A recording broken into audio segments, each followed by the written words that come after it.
I will very vividly remember this, is the second I had to make a transfer from profit into checkings and then throw the money and light it on fire for expenses. However, it's not just that simple. I pulled up my last 3 months P&L or credit card statements, and I started canceling stuff, and I canceled about $10,000 of annual expenses within 2 seconds. I have a hack for you that I think is going to make your business more profitable starting the minute you implement this. And it's only going to take you 10, honestly, 15 minutes to actually make this implementation. I have twice implemented and re-implemented this into my personal business, and both of them, honestly, this might sound cliche, were life-changing, more like business-changing, but these made huge differences. Now, the principle that I'm going to be talking about in this episode today is the approach called profit first. Now, this might sound incredibly simple, and it's because it is, but there's a book that I've listened to years and years ago, and I revisited it, and I actually implemented it. And I want to share the changes. I'll also tell you very, very simply what this actually is. And the basic approach of this is, instead of saying my goal is to hit this particular profit margin, just hit the profit margin. And using this profit first approach that I'm going to share with you in this episode is how you can get there. I've done this twice. It's made a massive difference in my business. So I'm going to go through that. Now, this podcast is specifically for team leaders and broker owners. I make this is me sharing my experience, good, bad, and ugly, of building my company, Onyx Homes. If you don't know who I am, my name is Christian Stubbs. I'm a team leader. I run Onyx Homes. I own it. And we have, since 2020, done about 50 million in sales volume, over 700 deals in just my first 5.5 years in the business. So this is my story. If you want the best possible look in this and jump on my email newsletter, you can go to onyxhomes.com/school. That's SKOOL. Link is going to be down in the description, wherever, however you're viewing this content. So let's dive in. The principle is easy and the execution is. Honestly, these are my absolute favorite things to implement in the business that are easy to do, easy to understand, and make a immediate impact as well too. So here's what it is. Profit first. Pull your profits out of your bank account before anything else gets taken out. Now, this is gonna I'm gonna preface this by saying I hope you already have a business account that is separate from your personal. I hope you are running your finances like a true business. I say that because a lot of team leaders don't. They run everything off their personal credit card. So open a business checking. If you haven't already, open a business savings. The third account I need you to open is a additional savings account, and you are going to literally name it profit. So here's the philosophy. Profit first is you're going to pull out the profit on every single dollar that comes into your bank account. So how do we put this as simply as possible? I've got 3 steps for you here. Step number 1 is to identify what your actual profit margin is. This is if you don't know for sure what your profit model, your financial model is and what your profit margin should be. One of the very first episodes I put out was talking about your financial model of your real estate team. So I would highly recommend watching that episode if you haven't yet. It's one of the first ones. I don't remember the episode number, but knowing your profit margin goal. So for example, with my company, we run the teamerage model, which is model 3. And our goal is to hit a 10% profit margin. And so that's number 1. Step number 1 is to identify what your actual profit margin is. Now, step number 2 is to open that separate savings account and literally name it profit. This is where your profits will go. Name that second account profit.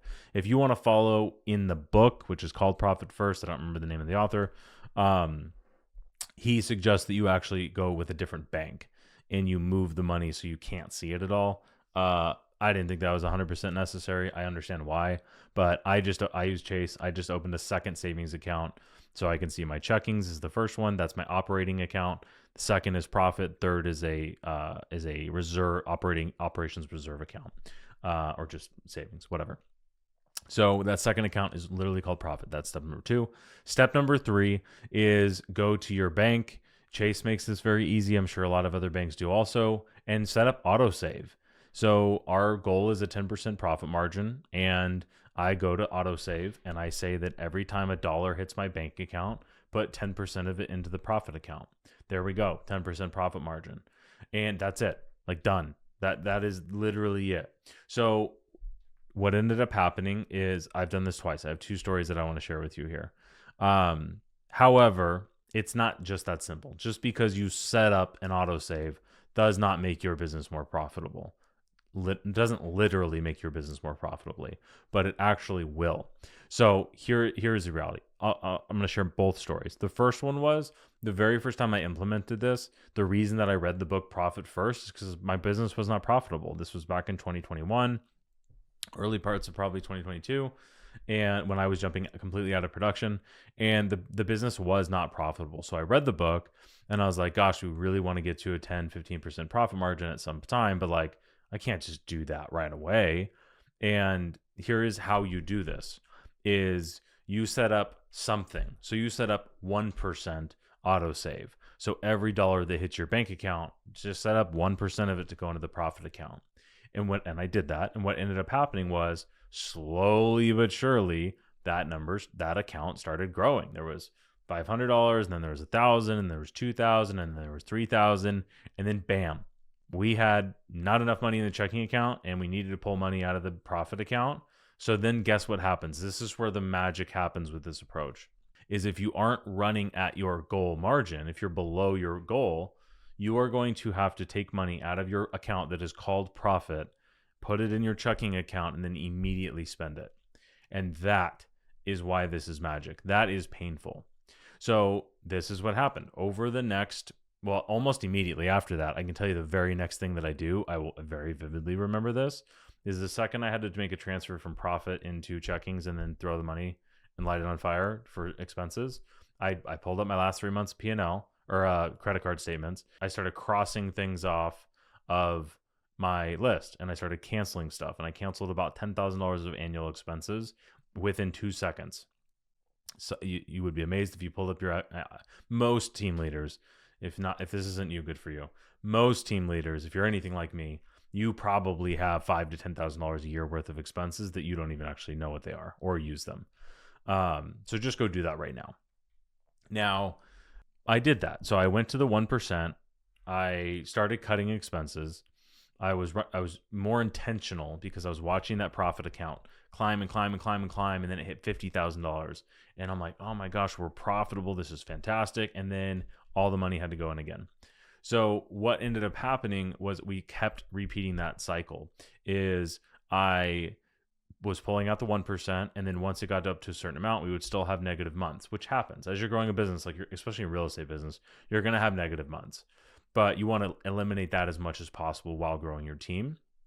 So over time, I kept pulling up the Amex statement, crossing off stuff we didn't need anymore, canceling services. Maybe it means you need to fire that employee that you know you need to fire. Those types of things. Going and doing that, cutting expenses. Team leaders spend way too much money. I was totally guilty of spending absolutely way too much money and not being aggressive with just have your profit margin. Just get there right now. Just get there.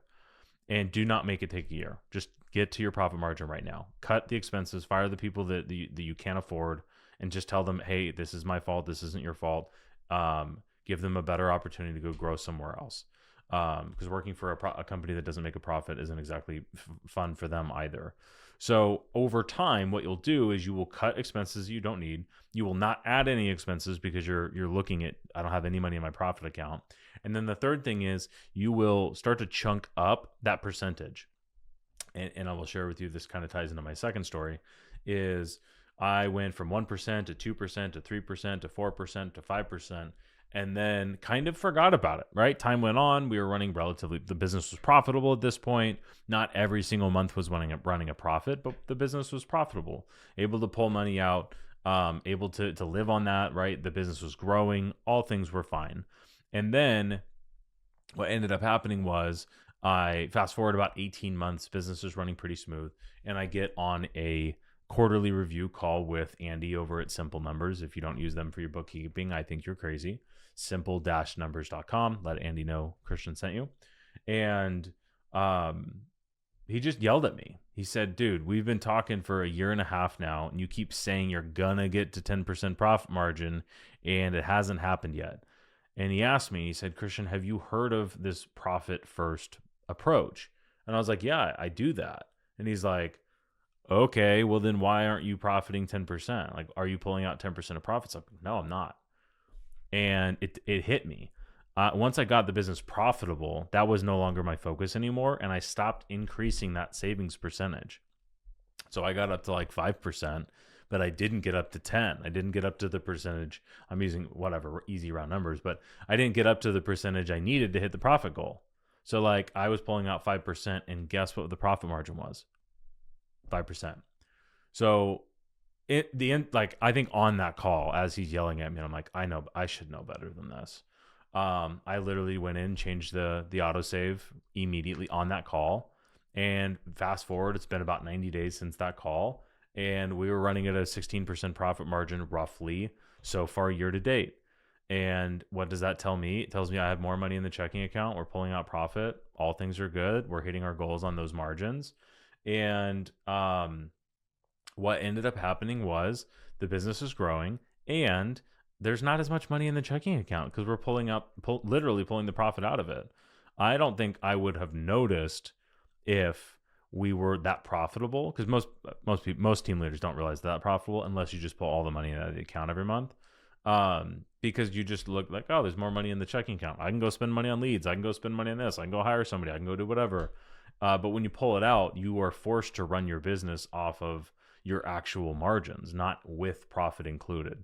So that's why this has been so powerful. And what it has done for me recently, now that I'm not trying to break through profitability now, we're trying to get to make sure we hit our goal for the entire year. So we've hit it for the first 3 months of the year so far, first 4 months of the year so far here in 25. But we're actually over our goal, which means one of two things can happen. I can either increase, like God forbid we just make more money than the goal. That's not the worst thing in the world. And the second thing is that we can actually reinvest more money intentionally, as opposed to just like kind of willy-nilly spending more money or not sure if we should.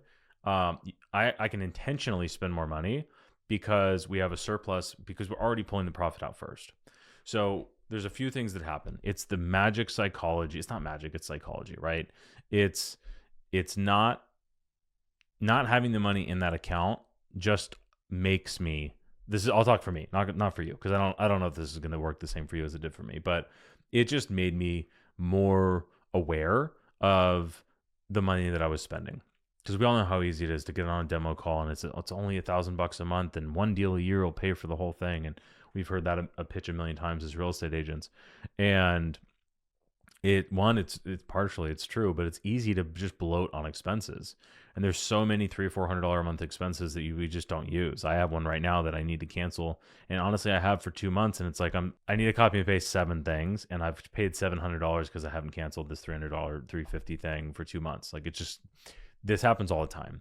And I promise you that if we weren't over on profit margin, I would have gone and canceled those things. But because we're over, I haven't. So that tells me I need to either increase my goal, or I can actually increase budget and spend more things. So I am deciding, because we're over our profit margin goal, we're putting all of that over. So we're about 6% over our goal. I'm putting almost that entire 6% is going in marketing and overhead. Both of those are going into more revenue generating activities. We're putting about $15,000 to $20,000 more a month in ad spend, and we're adding about $12,000 a month in employees that are going to generate more deals for the company. So my point for making this might be a little bit faster episode, but literally just go identify your profit margin goal. Number 2 is open a separate bank account, make it a savings account that is called profit, like literally name it profit. And then set up some sort of autosave. If you don't have autosave, I don't know, get with a bank that's in the 21st century, or just figure out a way that makes it work. Ideally, your bank has autosave. And then number 4 is like you just make the adjustments you need to. So you're listening to this, you probably have an employee you know is not cutting it that you need to get rid of and have a hard conversation. You know there's expenses in your credit card statement that absolutely need to be cut. Just go make those changes, like right now. The first thing I would do is identify your profit margin goal. Second thing is open the bank account, call it profit. The third thing is set up your autosave for whatever you think makes sense. If you need to start at 1%, start at 1%. That's what I did. Just don't forget to keep moving it up. Then pull up your credit card statement with a highlighter and start canceling shit. I promise you don't need everything on there. I guarantee there's one thing you can find on there that's going to save you $5,000 this year. And then do that every 30 days, right? Pull out your credit card statement every 30 days, look at it, and then chunk up your profit as you get closer to your goal. So if you're starting it, I need to only save 1% and I want to get to 30. Cool. Every month, jump it from 1% to 2%. If you do these large, my experience, when I tried to do large jumps, it didn't work for me. But when I make small incremental jumps over time, it was much easier to actually implement. So that's where we're at. This is the story of building Onyx Homes from start to finish. Like I said, if you want the closest possible look at me building my business, I would join our free community, start to finish in real estate. You can go to the link in the description down below, onyxhomes.com/school. And if you like this type of stuff, comment, like, subscribe, do all the things. And this is another episode down of me building start to finish from building Onyx Homes from start to finish. I'm tripping over my words here, but that's the episode, and I'll see you in the next one.